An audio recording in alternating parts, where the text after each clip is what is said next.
Ottmar Gröber s'est donné pour mission d'améliorer l'eau de Styrie.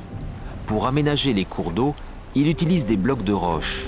Il obtient ainsi le même résultat que les activateurs branchés sur les robinets domestiques, la stimulation de l'eau par des turbulences, des vibrations.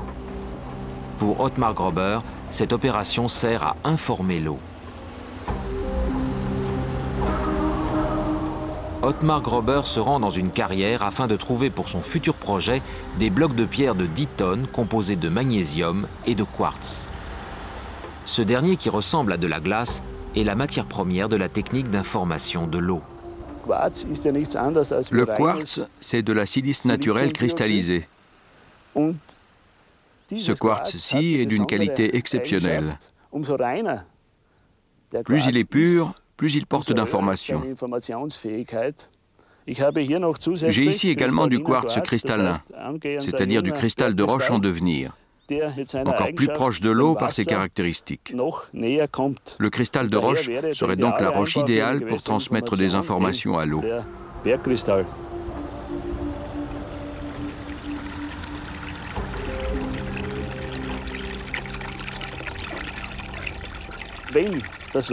Quand l'eau contourne la roche des deux côtés et que les deux flux se percutent derrière, cela fait naître un effet supplémentaire qui recharge l'eau à fond, qui l'améliore sur le plan énergétique.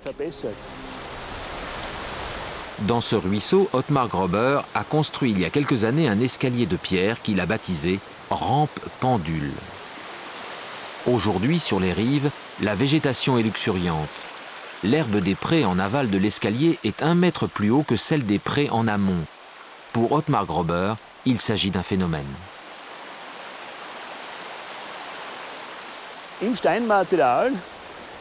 Les vibrations sont intrinsèques aux roches. En glissant par-dessus ces roches, l'eau emporte cette information avec elle. L'eau se charge de tout, pas seulement de la vase, mais aussi des vibrations.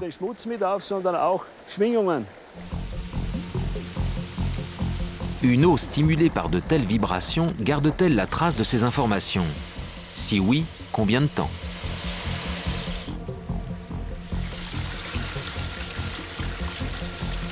Un tourbillon vrille encore dans l'eau bien longtemps après avoir disparu à la surface. En colorant l'eau, on rend visible des phénomènes qui rappellent ceux d'un organisme vivant.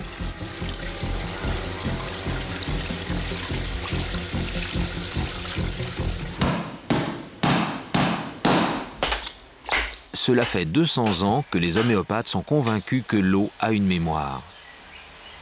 Peter Handler fabrique un remède homéopathique dont la substance active est diluée et mélangée à de nombreuses reprises.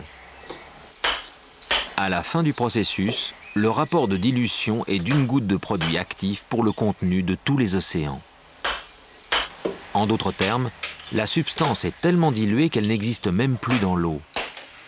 En revanche, l'information de cette substance serait toujours présente. Peter Handler étudie les effets du remède homéopathique sur les têtards.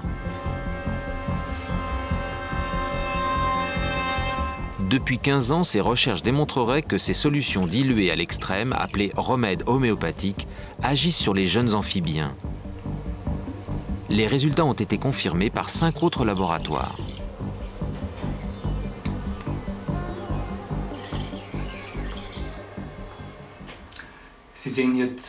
Nous voyons ici 2 têtards de même âge, mais de tailles différentes. L'un d'eux a été traité avec notre remède homéopathique, l'autre avec de l'eau de contrôle. 20 jours plus tard, on commence à remarquer une différence de taille, du stade de développement, du poids. Cela signifie que les informations peuvent être transmises par l'eau. Je compare ce phénomène à un CD informatique sur lequel sont gravées des informations, ou bien à un livre dans lequel les informations se retrouvent uniquement sous forme de signes et de chiffres. Pourquoi l'eau ne pourrait-elle pas enregistrer des informations comme le cristal, comme un CD? L'hydrologie moderne a mis au point un modèle d'explication. Dans une molécule d'eau, les atomes d'oxygène et d'hydrogène forment des dipôles qui s'attirent et constituent des liaisons hydrogènes. Un tas de molécules sont ainsi liées, formant un agrégat représenté ici sous forme de sphère pour plus de facilité. Les agrégats adoptent toutefois toutes sortes de formes géométriques.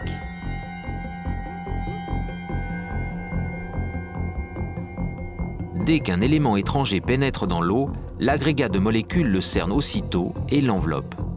Lorsqu'on élimine l'élément étranger, il reste un trou dans la structure de l'agrégat. L'eau retient donc l'empreinte du corps étranger. Emilio Del Giudice, un physicien nucléaire italien, a développé ce modèle de base. Alors que dans une matière solide, les atomes ne changent pas de place, dans un liquide, en revanche, ce message a une forme rythmique, comme une danse. Cela signifie que l'organisation des atomes d'un liquide n'est pas spatiale, comme c'est ici le cas, mais temporelle. Toutes les molécules bougent au même rythme, comme dans une danse. Cela signifie donc aussi que la configuration des molécules d'eau est désordonnée sur le plan spatial, mais leurs électrons oscillent tous au même rythme. Si l'on joue de la musique au-dessus d'un récipient d'eau, l'eau se met à danser, un phénomène vibratoire. La comparaison des molécules d'eau à l'état liquide avec un couple de danseurs peut être formulée de la façon suivante. Sur la piste de danse, personne ne danse de la même façon. Les variantes sont extrêmes, mais tous les couples obéissent au même rythme. Voilà pour la théorie. En 1988, Jacques Benveniste, décédé le 3 octobre 2004, prétend avoir démontré la mémoire de l'eau et donc l'efficacité de l'homéopathie. Peu après, il est mis au banc de la communauté scientifique. L'affaire de la mémoire de l'eau a fait un scandale qui a largement dépassé les frontières de l'Hexagone.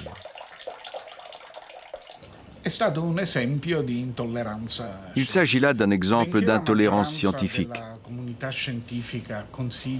La plupart de mes confrères considèrent la mémoire de l'eau comme une imposture. Pour ma part, j'estime que l'eau peut avoir une mémoire sur une longue période. Après une évaluation prudente, cette durée peut aller de 1 mois jusqu'à plusieurs années.